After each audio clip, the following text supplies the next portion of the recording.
Hi, I'm Matt and welcome to my shop. So those of you that have been following me and seen a little bit with the Cincinnati, I've been using this a fair bit for the past couple of months, but as you may have noticed, I have the head is off of here and the knuckle to adjust the angle. So what has happened is there were a few issues that I knew about for a while that I had planned to get to. Last week it kind of got pushed on me that I needed to take care of it immediately. I had a seal let go, or at least that's what I initially thought, was that it was a seal where the knuckle attaches to the overarm up here. I was running it and all of a sudden it started pissing out a lot of hydraulic oil. So, have to deal with it. Can't just let it run like that. It turns out there was a little bit more going on than just the seal. We'll get more into that as we go. But to start here, this is the knuckle here, and this gear is actually a worm wheel that mounts on here, and the shaft goes through here. And this is the seal. I've already replaced that. These are the originals. They were worn out. But that wasn't the actual problem here. What happened is the 4 bolts that mount this onto here had loosened up a good bit, and the seal, or the mating surfaces between this and this, which is supposed to be tight against the hydraulic oil, became loose enough that the hydraulic oil was slipping in behind here and going in through the bearings and into the cavity in here. So now I'm going through this and we'll go into more detail on that. Some other issues that I'm going to be taking care of here while I'm at it. I've had a low hydraulic pressure in the feeds and speed system that it moves the table and all that. Let me show you over here a minute. And originally I didn't have these gauges. I put this on fairly early when I bought the machine because I suspected some troubles. And at first the pressure was really high, excessively high. And then all of a sudden it dropped down and it was about 150 psi. It's supposed to be 220. So it's below spec. That would be on the rear gauge, and that's the actual hydraulic pressure. This front one, it feeds a little bit of low pressure oil from the hydraulic system into the ways to lubricate the ways. They're supposed to be fed all the time by that. You don't have to mess with it once it's set up. But what was happening is the pressure for the ways dropped off completely, and the main hydraulic system was well below what it's supposed to be. I've already had the pump bracket off back here. That would be this assembly here. The pump is inside behind there. I've checked the pump out. The pump is good. It's actually quite tight. It doesn't leak any fluid as you turn the gears in there. It's a gear type pump. And after some testing and checking the lines where they go through, there's it's ports with O-rings between the different pieces. And then you've got copper tubing on the inside. And what I can determine so far, and I haven't gone in all the way, but I believe somewhere on this side of the machine, the right hand side of the machine from the work position, there is a leak internally somewhere in here. I think it blew a copper line when that pressure went up excessively. Either that or it may have blown a seal inside there. I'm hoping it's something simple like that, not something more extensive. It still operates. I've been using it for a while, but you can feel it in the clutch that the pressure is not what it should be. The engagement isn't as snappy as it should be. So I figure while I have the head off, I will also dig into this hydraulic issue and see if I can figure that out. The last thing that happened is, okay, so this is the input shaft to the knuckle, and it attaches with a pair of this. It's sort of like a Lovejoy setup. That goes onto the spline here, and you've got this bronze block that goes in between, and this is the driving side that comes out of the gearbox, and they just fit up like that and sandwich that block inside, and one turns the other. It allows a little bit of movement in there. It's, you know, it's not supposed to be a lot of movement, but it does allow some. But one of the things that happened, I mentioned that this came loose. It also, this machine had been abused a bit, I think. The retaining pin here, or the guide pin that aligns everything, that had sheared off on here. And also, this hadn't been tightened up properly, I think, at some point. Somebody may have been in here before, because where this fits onto the shaft, this is the output shaft from the transmission and the overarm itself, it wore it. And it's worn the shaft down, and it has worn out the journal that goes into here. I've looked this over a bit, and this is really what this needs, is for this to be bored out just a little bit oversized, and on the shaft up here, this needs to be welded with flame welding, like what A-Bomb does. I'm sure you guys know his channel. If not, you definitely should check him out. And I have contacted Adam Booth, and he says that he would be able to help me out and do this, but I've got to wait a little bit. He's going on a trip right now. I think he does this yearly. He goes on a big trip every year. So I've got to wait for him to come back. So in the meantime, I'm going through the rest of my repairs, and when I know he's back, I'll take this shaft out, and I'm going to send him both the coupler and the shaft. So this is the knuckle, the right angle, that gives adjustment for, let's see, that one does the left-right lean on here. Now, when I took this apart, I've got this one apart here too. You've got this gear that goes back here. This is the actual head. So this one also has an adjustment that goes forward and back. Well, this mounts up here on that, over the top, and this is actually, it's a worm wheel. You've got a worm in here that will rotate that knuckle this way, and on this one it goes the forward and back. It's the same setup on both of them. So you've got these 4 Allen screws hold that gear on, and here we've got a guide pin that maintains the alignment, so you're not relying on the screw for the alignment. This is a tighter fit. The screws just hold it on.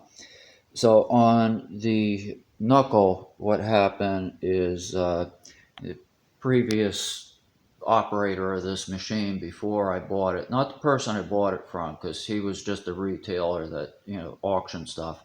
They either worked this with something that was too big for the overarm that really should have been in the horizontal spindle. I'm pretty sure that's what happened, because one of the things I noted when I bought this machine, and at first I didn't even realize, I easily could have made the same mistake at first, but they had this big cutter, which is over 6 inches. It's almost 7 inches in diameter. It was pretty clear that they were running this in the overarm, and I think that's just way too heavy of a cutter to be doing in the overarm. It really should be in the horizontal. The reason I know, or at least that I'm pretty positive that was being run up there, is because the horizontal spindle here originally had the quick adapter on it, which I've got that over here. I've removed it now. But this was installed. It's meant to be able to take your 50 tapers in and out quickly without having to use the drawer bar. It works instead of the drawer bar. Problem was, this cutter did not have clearance to seat fully into the 50 taper with this collar on. Just the way that the steps on here go between the actual fitting, I don't know what you flange here, and the flange that the actual cutter mounts to here, they're too close. There's not enough space, and it doesn't allow to go in with that collar. What I ended up doing is I took the collar off, and now it will fit, and I've used that. I've got that in another video. I'm not sure if I'm going to post that before or after this one, but I used this to plane a head. It was surface facing for a engine head. It was just a test to see how it would work. It came out pretty well. It was a junk head, but you know, that's another video. But the main thing is because I know that did not fit in here with the setup that they had with that collar on. It was most likely that that was being used on the overarm. And I just think it's too much for the overarm, and I think they over torqued it. They probably, you know, hit something too hard and it pulled it, and it actually sheared that pin. And I can see where the bolts went in. There was all dented, like you could see the force from where it had shear force on it. It didn't snap the bolts, but it came close. And they may actually have snapped it and replaced the bolts in it. I'm not sure on that. But there was clearly, you could see the wrinkling up in there. I've corrected that at this point. I've gone over it with a diamond file to flatten that all out on the other one. I've also done it here because there was a little bit on this one. The pin never sheared, but there was a little bit of wrinkling. I'm going to replace these bolts. Some of them you can see where there's some impact here. Yeah, right there. You can see the threads are a little bit flattened over. And that's from the impact of this trying to rotate with a heavy force on it. So these will be replaced before I reassemble. So now what happened is because that pin sheared off, and I can't access the back side. It doesn't go all the way through. So I've drilled this through, and I'm going to attempt to tap this and pull that pin using a bolt in there. And it may just break free when I try and tap it. We'll see. So the tape here, I've got, there's a lot of paper towel underneath this that's rolled up in between where the bearing goes in here, because I don't want to get any metal fragments down in there. So I've completely packed this with paper towel on that other one, and then I've taped over the top of it. Well, I thought I was going to have to run a screw in here after I threaded it and pull it out with some sort of puller arrangement. But it appears that I've lucked out here, because this is already just from threading in, and I'm only in about 3 threads here, and that whole pin is just pulling out. There it is right there. So now I've got my my hole is clear and ready to accept the new pin.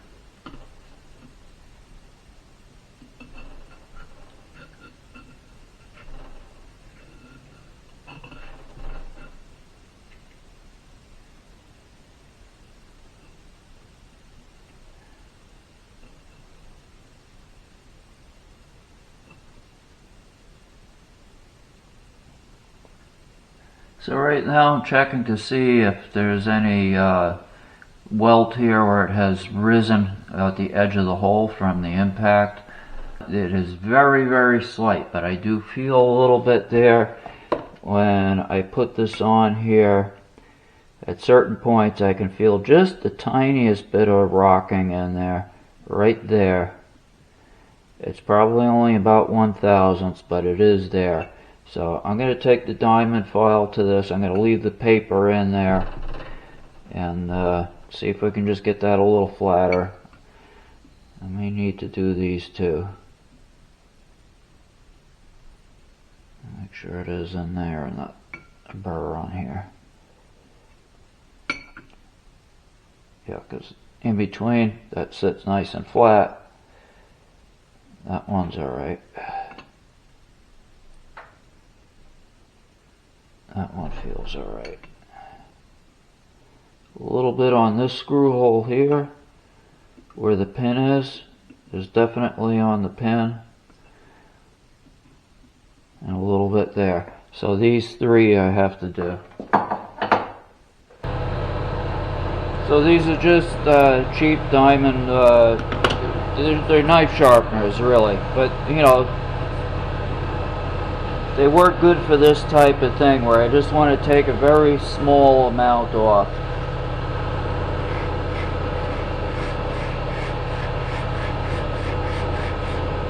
They're reasonably flat. It's not perfect, but for the little bit that I'm doing here, it will do the job.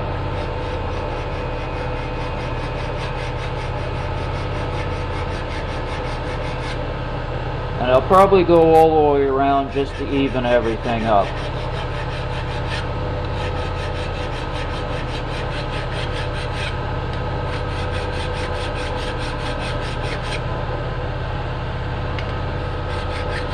When I do this, I'm using my thumb and I'm just feeling that it's, to make sure that it's flat when I do this. I don't want to have any tilt on it.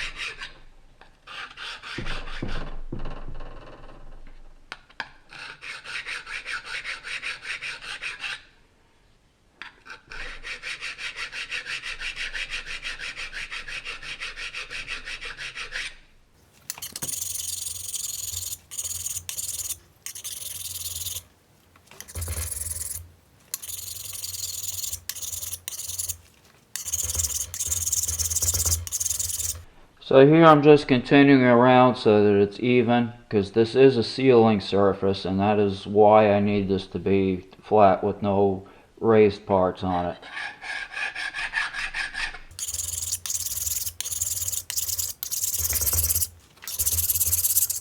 So this is very little I'm taking off. I'm not even taking off all the patina on here. I'm just hitting the high spots off.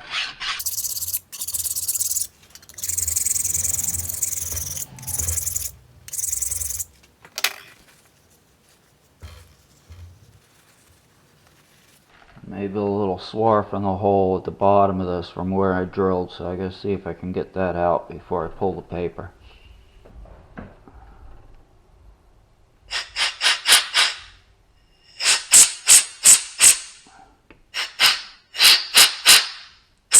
I might as well hit these.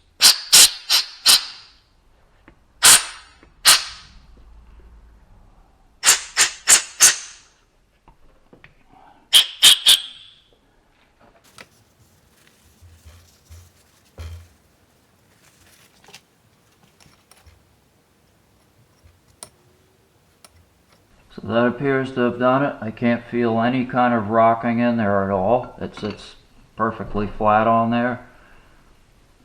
No wiggle at all. So that should take care of it right there. So now I can pull this out. I just want to mention that all of this video was shot some 2 months before I sent the damaged shaft to Adam Booth. I'll just throw that out.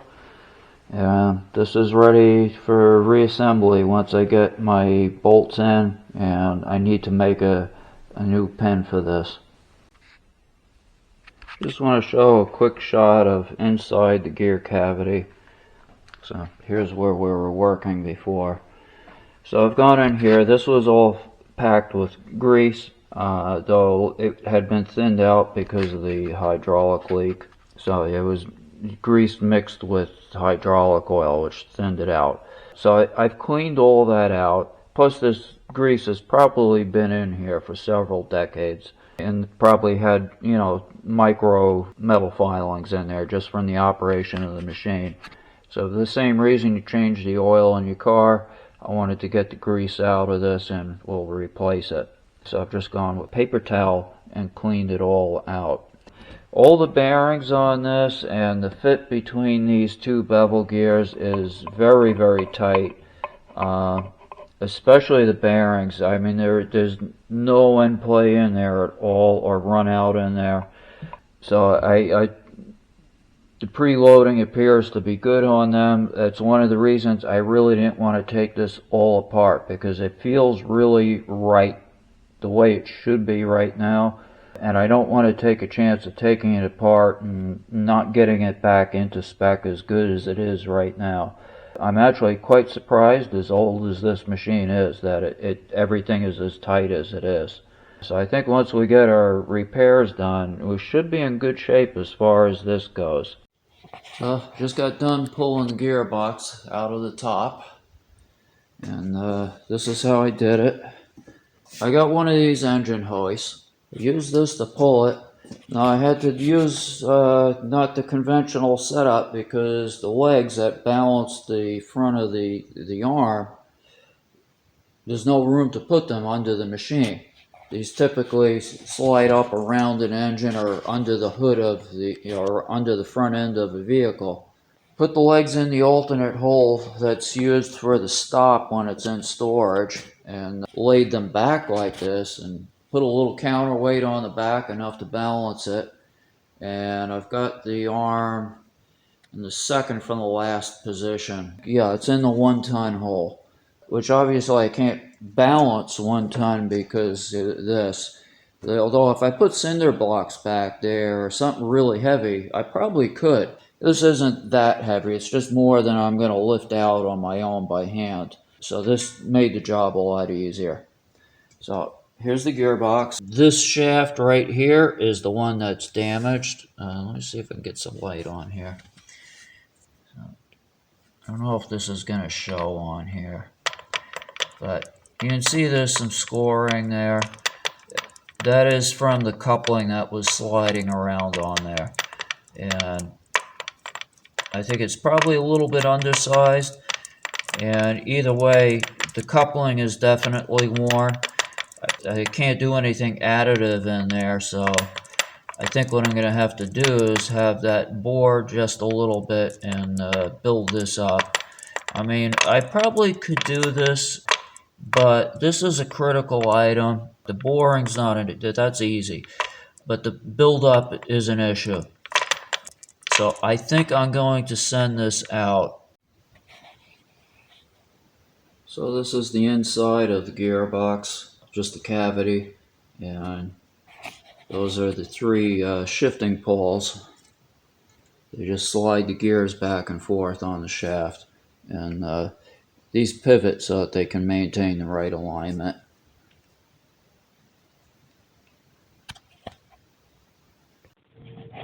In the next episode, I'll locate and repair the hydraulic leak that I suspected was inside the knee. If you've made it this far, I hope you've enjoyed watching this video and found it entertaining or educational. If so, please consider hitting like or subscribe. It does help give me incentive to continue producing more. Thank you.